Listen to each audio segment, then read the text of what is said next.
What's up, everybody? Welcome back to the Formula America podcast. We're your hosts, Kurt and Dylan, and we're heading into probably one of the most exciting race weekends, at least for me. It's one of my top 5 tracks, I think, throughout the year. We're going into Spa this weekend, the Belgian Grand Prix, and I'm super pumped for this. Last race before the summer break as well. I think this is my favorite track on the calendar. I absolutely love Spa. It rains at some point always. The weather is always a factor.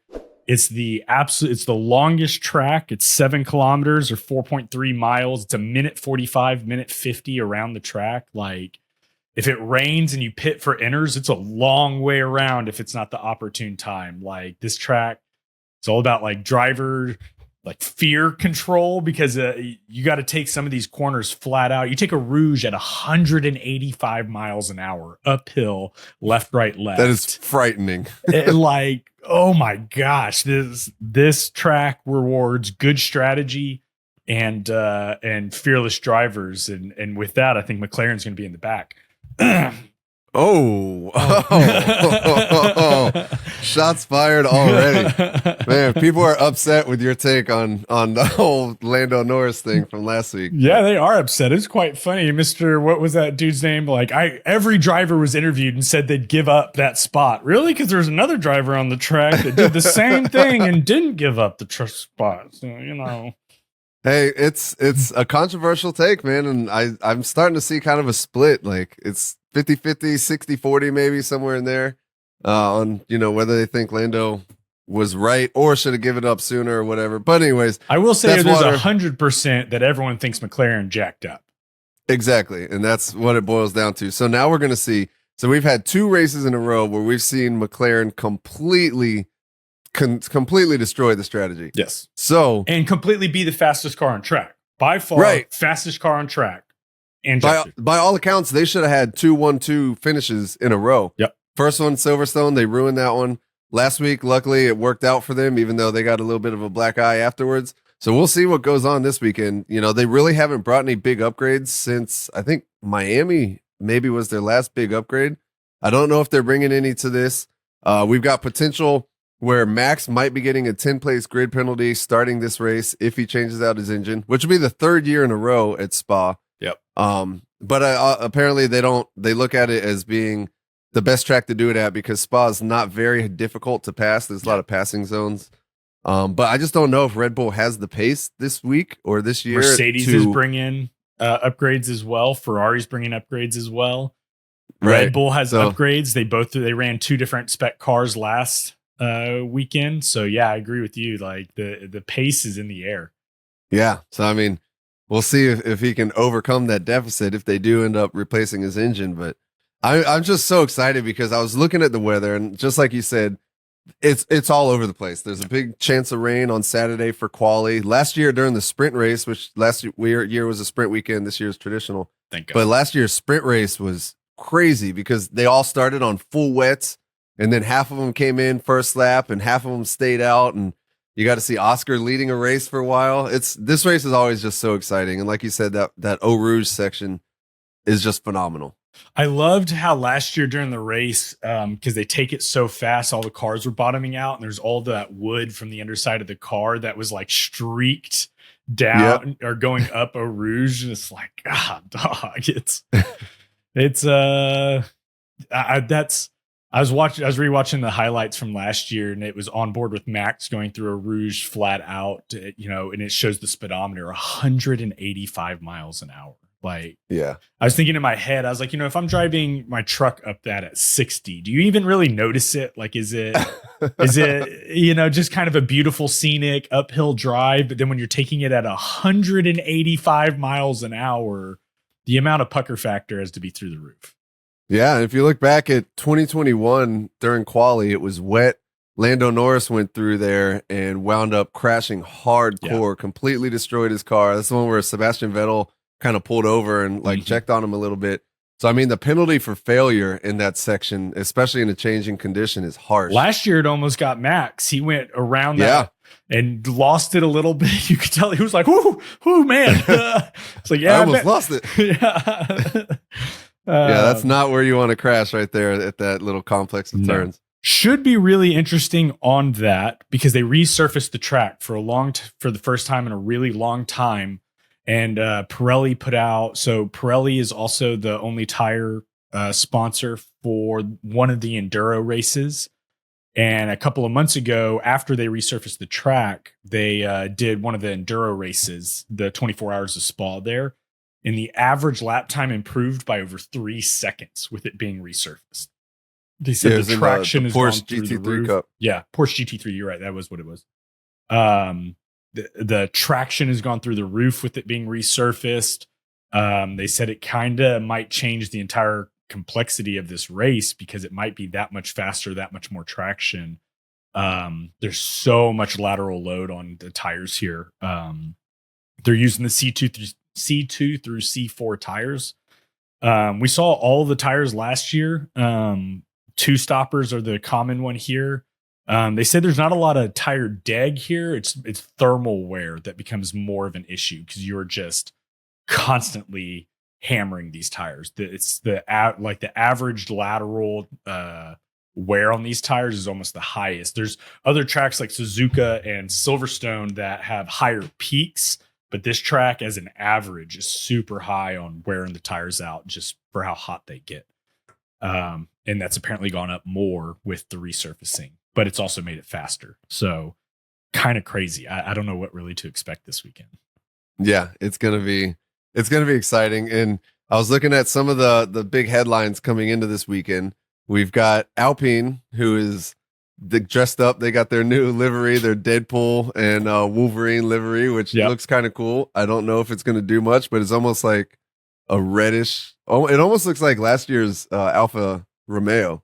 I'm pulling it up. Let's see. Alpine reveals livery for Belgian. Ooh. Yeah. I don't know if it's going to do much for their spirits and their speed. Performance. We'll see.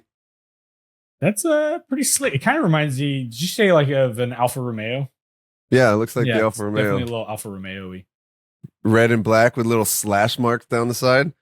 Also, I just read before we started here that Max Verstappen is no longer going to be late night sim racing before Formula One races. According to Helmut Marko, not just anybody. According to Helmut Marko. Yeah.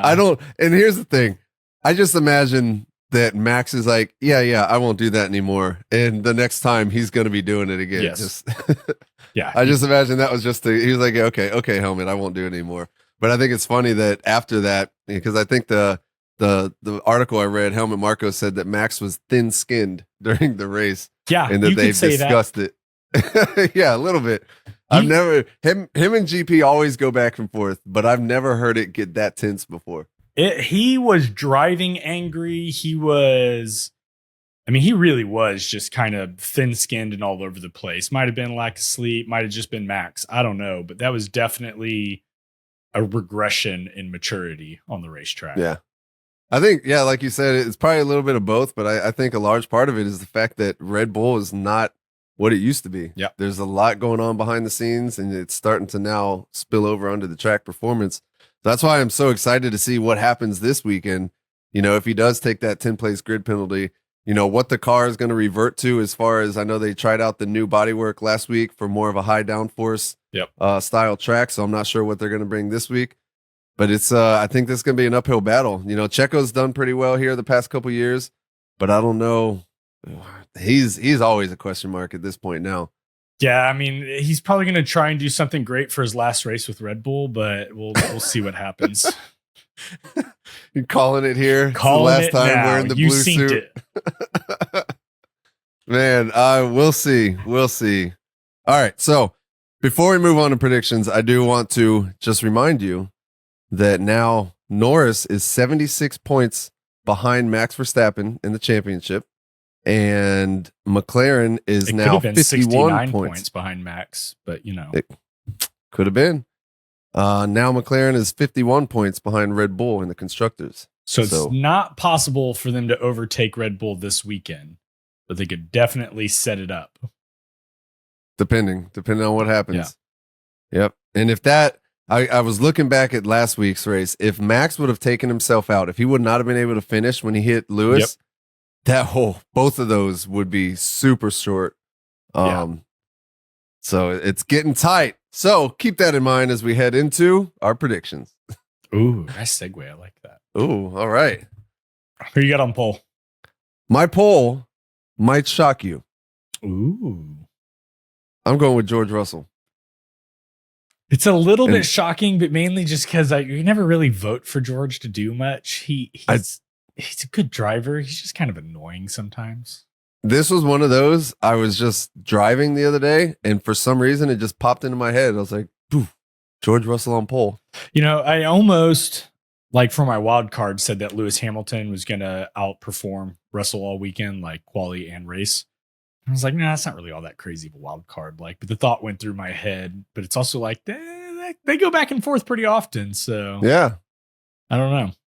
It's going to be a lot cooler this week, too. I think we'll get to see a little bit more pace out of that Mercedes. So we'll see.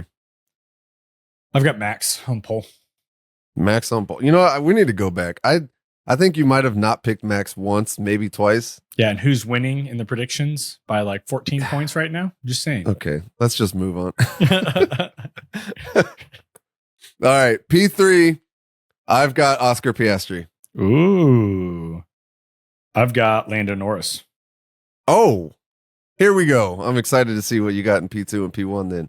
All right, so without further ado, my P2, I got Sir Lewis Hamilton. I have Sir Lewis Hamilton as well in P2. Dog it, I thought we'd be a little bit different. At least that one's the same. I know our P1's going to be different. All right, so my P1, I got Lando Norris on P1. I've got Logan Sargent. Okay, you're going to lose. No. I've got Max in P1. I think I think McLaren's going to shoot themselves in the foot with their strategy, even though they're probably going to be the fastest car. Lewis is going to do what Lewis does, but he's not the fastest car, and Max is going to rebound from last weekend and win it. Okay, so are you taking into account the likelihood that he might take the grid penalty and still come through the field? Yep. Oh, in the RB20 too. This isn't the RB19. It's not the RB19. But to point out, wow. Max started in the RB19 last year in P7, I believe. And by lap 11, he was in first place, and he went on to beat Checo by like 27 seconds at the end of last year. Yes, he did. Max loves this track. Yep. I think he's got a little bit of a rebound from last weekend on the way. It's not the RB19, but between McLaren screwing up strategy and Max's fearlessness around this track, I think he's going to prevail. I think that's kind of, it's logical. It makes sense. You know, Max is not one to count out multiple weekends in a row. And when he gets in this angry, just like wanting to make a point mindset, I think, especially a track like this where bravery is rewarded, I think Max he's almost a sure bet, but he's not on my podium. He's not even on your podium, though. I'm going to say and the only reason I say he's not is because I think we were talking about the cars, you know, the Ferraris, the Mercedes, the McLarens, and how much pace they have. I think that that Red Bull just isn't going to have the pace. So it'll be interesting to see. Be fun to watch. Yeah, it will be. We'll see if Lando gets pole and manages to give it away to P2 in the first 10 feet like he does every single time. So the stat that I sent yesterday to you was that Lando Norris has 5 pole position starts.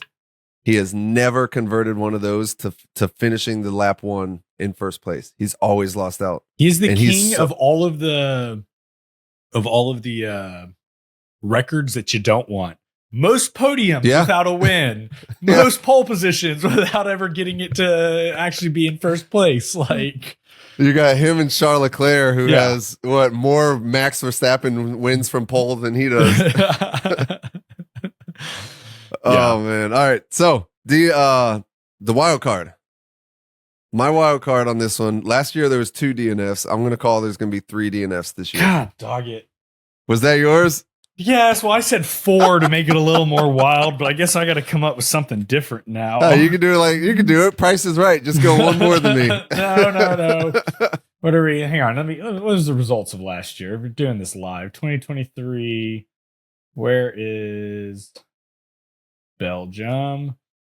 All right. Race results. We had Max, Checo, Leclerc, Lewis, Alonso, Russell, Norris, Ocon, Stroll, and Tsunoda. Ocon had some badass passes last year. He did a couple of really good ones. Yeah. God, the Haas's were nowhere last year. Let's see here. Zhou Guan Yu was in 13th. The only DNFs were Oscar Piastri and Carlos Sainz. Nico came hit in each other. last. Danny came in 16th. I'm gonna, you know what? I'm gonna give it to my boy Yuki Tsunoda points this weekend. Okay. Yuki points. Yuki points. Gonna not All just right. not V carb, but Yuki. I think Danny's going to outperform him this weekend. I thought about that too, and if I put that in there, like I could go V carb points, but that's a little vague. You know what's so crazy is you have Yuki and Danny who are smelling the blood in the water with Checo, so I think both of them are going to be trying their absolute hardest to beat each other this weekend because they want to go into this summer break with as good of a look as they can. You know, it's interesting looking at the driver standings for this year. Yuki has 22 points. Danny has 11. Yep. Yeah. Sure does. You know, it's also interesting is that we've got 7 different winners in 13 races. So both Ferrari drivers, both Mercedes drivers, both McLaren drivers, and Max Verstappen. And Max. And then that's Which because, is let's see, wild. I'm scrolling. Hang on, where's Sergio? Scrolling. Oh, there he is in P7. Yes. Yeah.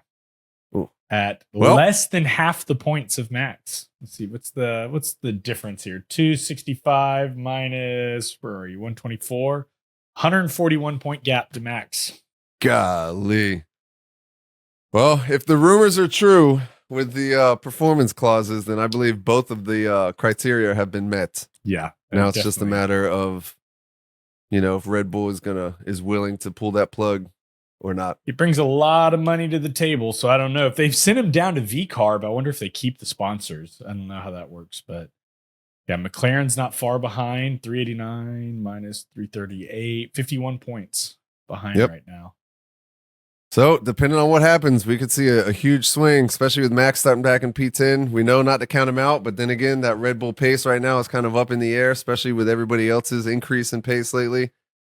I'm excited to see kind of what happens with the Ferraris, if they're able to make a bit of a comeback. I was just looking, I knew Ferrari was in third place, but I didn't realize they're still 81 points ahead of Mercedes. For the team that hasn't been doing a lot of noise or publicity lately, they're still a long ways ahead of Mercedes, which I'm kind of surprised of. Yeah, we'll see what happens. All right. Well, I think this, like I said, this is always a great weekend. It's a traditional weekend again. So the race is 9 a.m. Eastern time. Quali is 10 a.m. Eastern time on Saturday.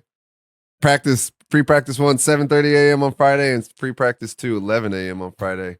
If you like this podcast, make sure to leave us a rating and a review. Share it with a friend if you can. And we'll be back Monday to discuss what happened over this weekend. And the last race again, don't forget, last race before the summer break. Then we're going to have to figure out what we're going to talk about all summer break. I know, it's going to be 4 weeks of starvation. I don't know. We'll see. There should hopefully be some movement in the driver market. Hopefully some Adrian Newey confirmations coming out too. But everybody's waiting on that bottleneck of Carlos Sainz, who seems to be waiting on probably Checo and the decision to come out from there. I don't know what's going on, but hopefully there'll be some movement soon. We'll see. We will. All right, man. You got anything else for this one? That's all I got. All right. Well, on that note, stay classy, America. We'll see you next time.